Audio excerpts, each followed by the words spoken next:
How do you reinvent yourself in a new country and step out of your comfort zone to create a new business in a new industry? You'll see in the next 30 minutes.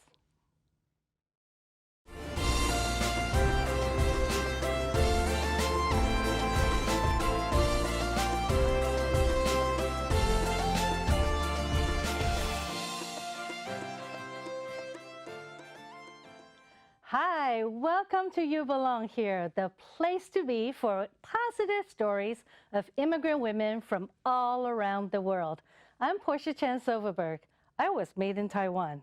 This show is brought to you by the You Belong Here Foundation, which is committed to ignite meaningful conversations and deepened compassion in our community. You're about to hear from inspiring women sharing their successes, challenges, and how they are living meaningful American dreams. Stay a while to pick up some useful tips that you may be able to use on how you can live your own American dream. Today, you will meet Consuelo Alba and Sally Gosula. Consuelo is a cultural activist and award-winning documentary filmmaker. She is the founder and executive director of the Watsonville Film Festival and director of the film The Healer.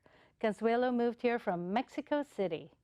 Sally is an accomplished owner in the senior industry with boundless energy, owning and operating 2 businesses, serving on many boards, and bringing enthusiasm and humor to all her endeavors. She was born in India, grew up in Brazil. So, ladies, welcome. Thank you. So happy to have you here. Thank you for having us. We've already had great conversation before the show started, so Yes. This is great to continue with that. So I'm curious, Sally, this is a really interesting background. Born in India, grew up in Brazil. And really, your first language, or very fluent, was Portuguese, right? Correct. So tell me about what it was like to grow up in India and then, born in India and then grew up in Brazil. I don't remember India. I was 9 months old when I left. Oh, so you were so really I young. grew up in Brazil. All my schooling up to I came here for college was in Portuguese. So Portuguese was the language that I spoke until I came to the U.S. Wow. And what was that like, learning to really speak English? And It was hard in the beginning, but there was a short time in between India and Brazil that I actually lived in the U.S. when I was really little. So I had learned English back then, forgot it completely, and then relearned it in a month. Wow. That's interesting. And I know, Consuelo, I'm so impressed with your resolve to learn English, because you actually had a great life in Mexico City, and you were a journalist, is that right? Yes, I'm born and raised in Mexico City. I went to college there, I had my career, and then I always had this issue learning English. Like, I took classes all my life, but then I couldn't really communicate. So I made it my goal to be able to communicate in English. That's so cool. And you came to California because your best friend was here. Yes, she invited me to come, and I loved it, and I made the decision to be here, study English for 6 months. I made it happen with my friends' help, and then I realized full immersion is what I needed to really learn the language. I feel like this is our first practical tip today, right? For viewers who are also learning English and immigrants who are really trying to navigate how to get around, because there are people who moved here who know how to speak English but very correctly, or they know how to read and write in English much better than conversation English, right? Exactly. And it's not the same thing to have book English or studied, right, versus speaking. Because that's why you did the immersion. Exactly. And wasn't one of your tip, or I think one of your advice to people, is to be really just speaking English? And yes, it takes a lot of work. It takes a lot of discipline, but I think it's very important to force yourself to speak the language. Even if your friends, if your family are speaking your language, you have to move beyond that to be able to practice, because that's what it takes. Practice, practice, practice. Yes, yes. And did you find the same to be true? Yeah, and I think that the reason my English got much better, much quicker is that I didn't only hang out with people who spoke Portuguese. You know, so I had to speak English to be able to communicate. Yes, I find that was very helpful for me too. When I didn't read in Chinese and I really was forced to use English all the time. And I remember in the beginning, when I would talk to someone, I would try to construct a sentence in my brain, right? It's like, what's the correct grammar? Okay, there's the verb and noun, right? Yeah. But it just takes a while. Yeah, because it doesn't work when you are just changing the words, exchanging one word for another word. Language is another way to see the world, another way to understand the world. So you really need to immerse yourself to really start thinking in that language, feeling in that language. And that's when you're able to communicate better. Do you both dreams in English now? I think I do a mix. Yeah? Yeah. I think I dream both English and Spanish. Both of us. I know, I think we don't think about that until someone asks you, Right, right? So, Consuelo, you have a really great story. It's actually a love story, right? So when you came to the U.S., you weren't planning on staying. No. You weren't planning on being an American citizen and being an immigrant. No. Go through all of this. It wasn't my plan. My plan was to be here for limited time to improve my English, to go back home and continue with my life. But then I met my husband, and that changed everything. And I have been here for almost 24 years now. Well, love overcomes all, and Yes. love is the answer, right? I love it. That's fantastic. And does that help you to feel more of a sense of belonging? Yes, my husband has been wonderful. I mean, our life together is beautiful. He was my first teacher, really, with the language. And we have put together all these different plans, all these different projects. We work together, and we are very connected to our community in Watsonville. So it feels really, really, I'm part of this community and this society in the U.S. Right. The other thing that struck me when the three of us spoke earlier was both of you and me as well. I think all three of us have a real passion for getting involved in a community. And I think that's maybe our second tip, right? Yes. Is to really go out, get involved in your community, and that really helps us feel like a member of the local community where we live, work, and play, right? So. Yes. And you, Saley, I was looking at all the nonprofits that you're involved in. You're on boards, and you give so much of your time. And tell me about how you got started, first of all, to become I was doing things back in high school, doing things back in college. The way for me to really fit in was to give. And then once you start doing things and contributing, then you are so much more accepted. And people really like having you there, you know. So to me, it was a way to belong. It was to give and see how much I could contribute. It really made me feel much more integrated. There's so many different charitable causes and nonprofits around. So how did you pick yours? Well, at first, when I started, once I had children, I was doing everything related to the kids. So I was very active in the PTAs. I was coaching soccer. They were doing theater. So I was the president of the board, the webmaster, all that stuff. It was all related to my children when I started. And then as they grew up and I started my business and my business ties deepened, then it became more about, I'm currently the chairman of the board of the San Mateo Chamber.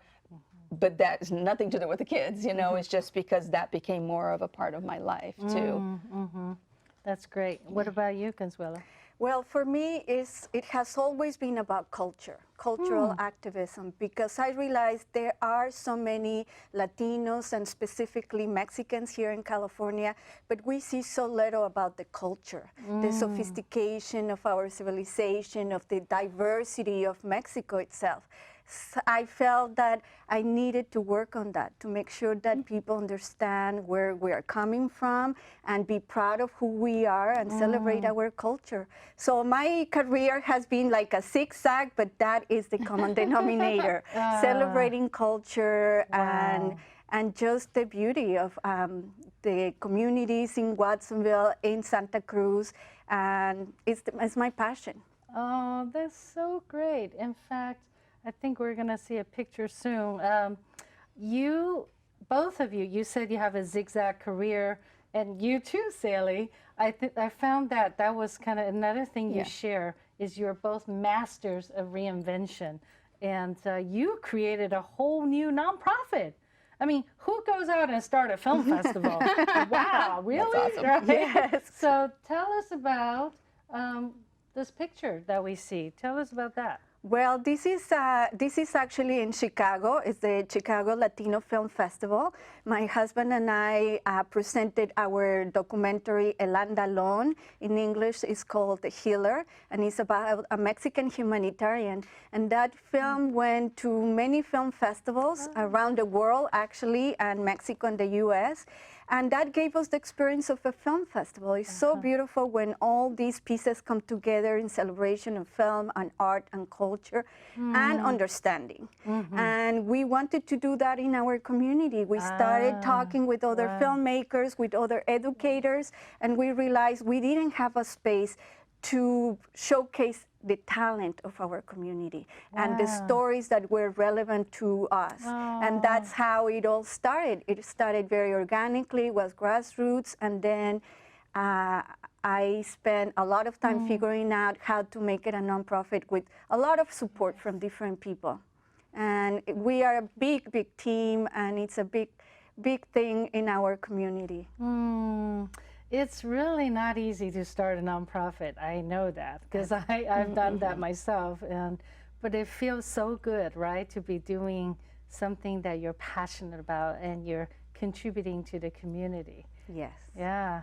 And you, Sally, I love that you transitioned from a very successful executive in the business sector in tech, actually. And so, you woke up one day, you said, hey, I'm so successful. Let me just get out of this comfort zone and let's just go to a whole new industry. You decided to buy a franchise of in-home care. Yes. So tell us about that. So, well, going back, so I have a master's in computer science. I worked in IT for 20 plus years. But when I started doing a lot of things in the community, with the schools, with the nonprofits, all that, I found that I really, really loved being in the community and what I could contribute. And I would do everything I could to make what I was giving not amateurish. It was really something of value to them. Yeah. But in the meantime, I had a demanding career in IT, doing something that I wasn't really passionate about anymore. Oh, look at that. Tell us about that. It's my team and my current company where we were doing the Alzheimer's walk, and my franchise put out a contest, and I'm a little competitive, so we raised the most money from all the franchises in the country. So that's what that is. And I got my little grand champion medal there. See, I find that these women like you're just so remarkable with all that you've accomplished, and competitive maybe, but you're definitely overachieving. But yeah, you're so humble.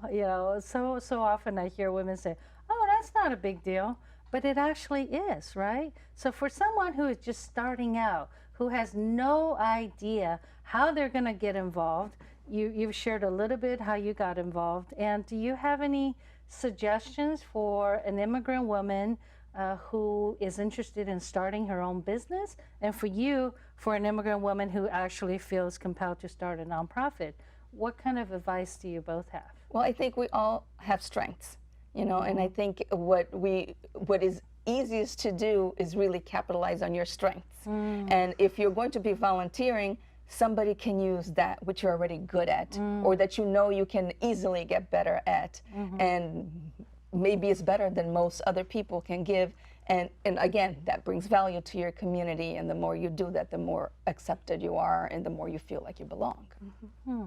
For me, being bilingual and bicultural are big assets. In every Wow, nonprofit, true. in every organizations, they are looking for people who can speak more than one language, that Right. can connect with people at a Right. deeper level.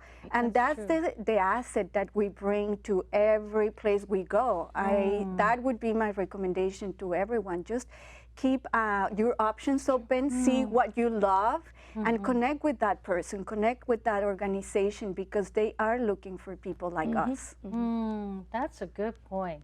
And I know every nonprofits, their boards or even staff, they're always looking to diversify. That is a big one.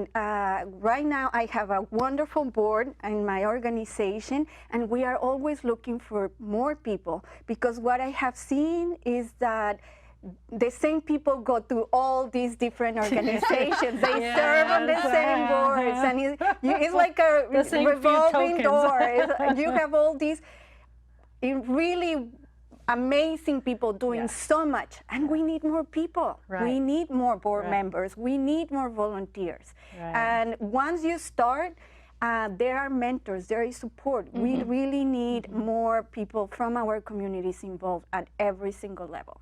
And don't you find that while you're volunteering your time, energy, money, sometimes it's just, even though you're giving, but in actuality, you're receiving so much more than you're giving. Yes.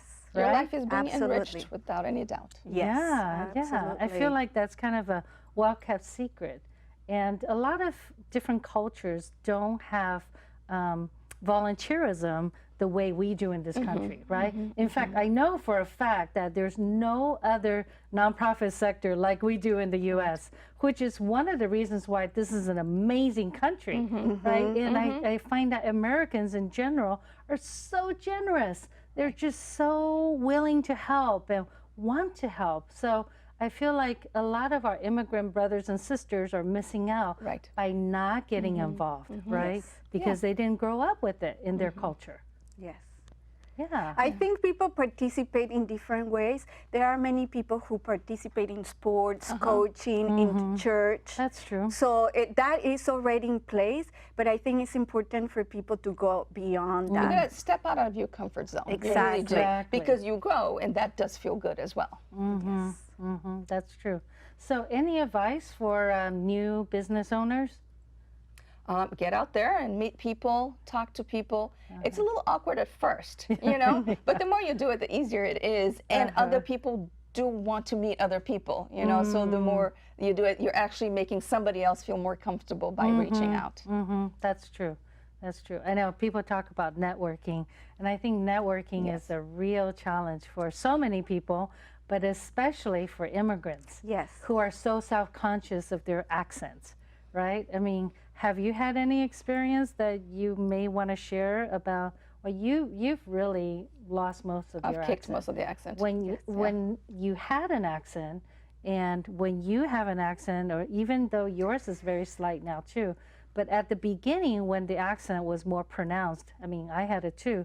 What were some experience that you went through that you overcame, and maybe could be another great tip for our viewers? Yes.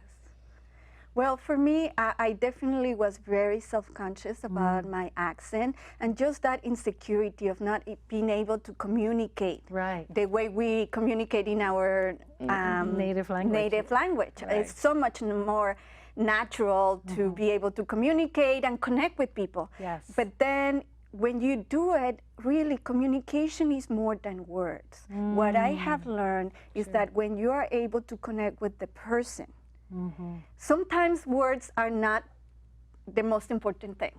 And that's what I realized. I was able to connect with people at a deeper level, and that built my confidence. I realized that even though my language is not perfect, English is not perfect, I'm able to connect with this person, and that felt really, really good. And then you keep practicing, and then you get better at it. And now I'm actually proud of my own accent, because for years I wanted to just erase it. But then I realized it's part of who I am, it's part of my history, it's part of my journey, and everybody has an accent. Even English speakers. They have an accent. They come from different states, from different regions, from different countries. Absolutely. My children point out my accent all the time. Yes, Yeah, so mine too. I think communication is beyond words. I really believe that. I love that. And one of the things that it's difficult to speak in public, but I took those opportunities because to do that I had to practice and practice and practice and listen to myself and look at myself in the mirror to do it, and that forced me to get better. I think that's another key tip, right? Yes. Practice, practice, practice. It takes work. It doesn't mean that you're speaking in front of hundreds of people, but even if you're just getting up in a meeting, you know, and saying something, it just kind of forces you again to get out of your comfort zone, and with that there is growth as well. Yeah. And I think that's so true, and a good point. A lot of women, even if they have a seat at the table, they still don't feel comfortable to speak up or raise their hand, right? Yes. Again, some women, immigrant women I've talked to, have been very hesitant because of their accent, or just culturally, they feel like, oh, I don't know if I should speak up because I'm not 100% sure this is the right information or whatever, right? So I actually have a recommendation. Good. I realized I needed to work on my public speaking skills, so I registered in Toastmasters. I'm a Toastmaster now. I attend these meetings and I'm learning all the time. And there are great tips, there is great support, you get mentors, and it's really about practicing every time you get a chance. That's a great tip. So I know I asked you to think about if there's one thing, a myth you'd like to debunk, or one thing you would like to share with the mainstream public, maybe they don't know about immigrants? The one thing that I find that is like a myth, that you left your country because you didn't like it. You know, we leave a country we love. You know, and we are always proud of that country. So coming here and making a new life for yourself doesn't mean that you don't still love your country, you're not still proud of it. Right. And you really don't want to hear anybody speaking badly of it. Right. That's Yes. true. That's interesting. That's a very good point. Yeah. And I think a myth is that our background is perceived as a deficit, and it's actually an asset. I think we live in a global world, and what we bring to the table as immigrants, it's a new perspective, it's a fresh perspective, and it's what organizations need more now than ever. Right. That's true. That's really good.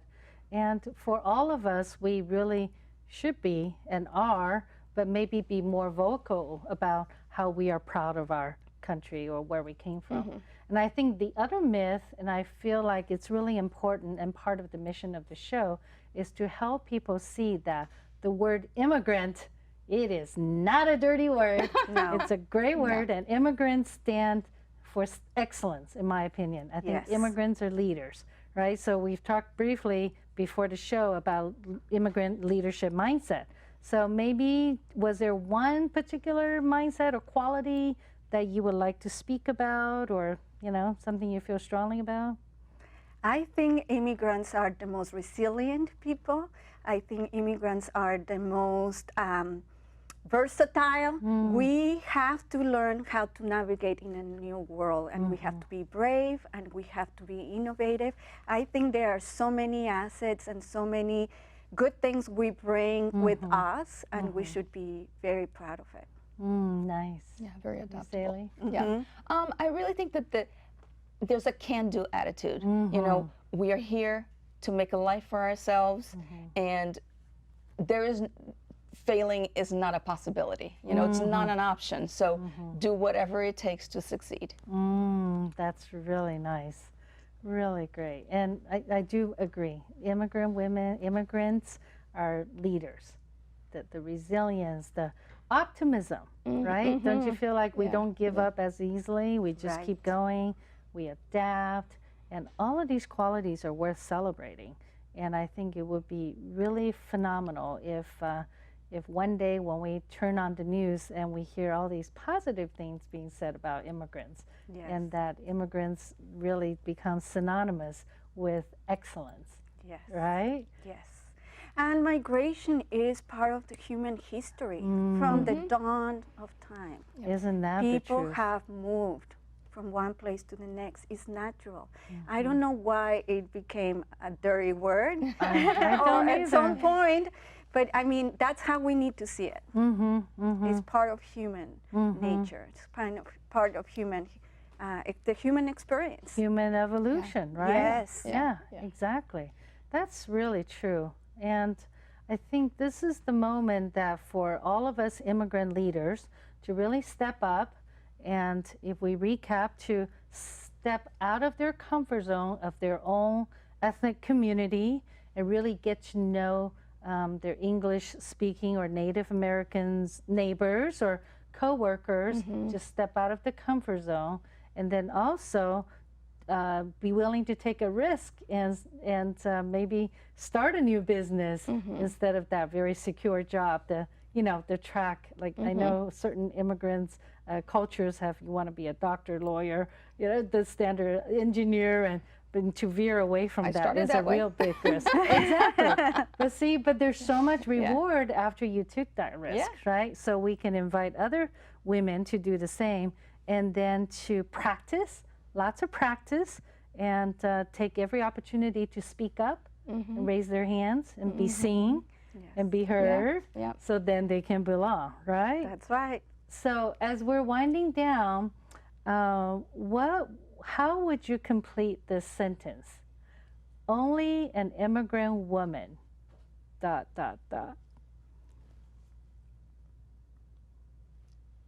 you want me to go first? Go first, please. Only an immigrant woman can leave a place she loves, continue loving it, for a vision of a better life for herself, for her family, for her descendants, but still have that heart that is in both places. Nice. Consuelo? Only an immigrant woman has its roots at home, but their wings here in this country to imagine a different world that is better for everyone. Oh, I love that. Well, on that note, Consuelo, Saley, and I would love to hear from you. We talked about so many interesting and amazing things today. I'm curious, what's one thing that had resonated with you?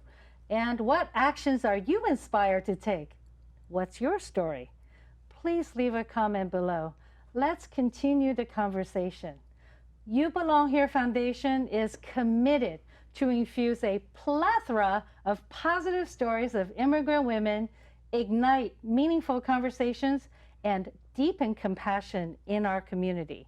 I'm Portia Chen Silverberg. Today's production comes to you from Palo Alto, California. Thanks for watching, and remember, you deserve to be seen, be heard, and belong. You belong here. Whether you're different, same ignorant or intelligent, whether you tell the truth, lie or embellish it, whether you live in gratitude or for the hell of it, it doesn't really matter, we're still one single fellowship. Whether you've been lustful or living celibate, whether you're an optimist or only see the negative, whether you're dead broke or rich from inheritance, doesn't really matter, we're made of the same sediment. Whether you got a family or single parenting, or you're Asian, African, European or American, whether you pray to God or atheist is irrelevant, cause what you got inside is the same. It's all your preference.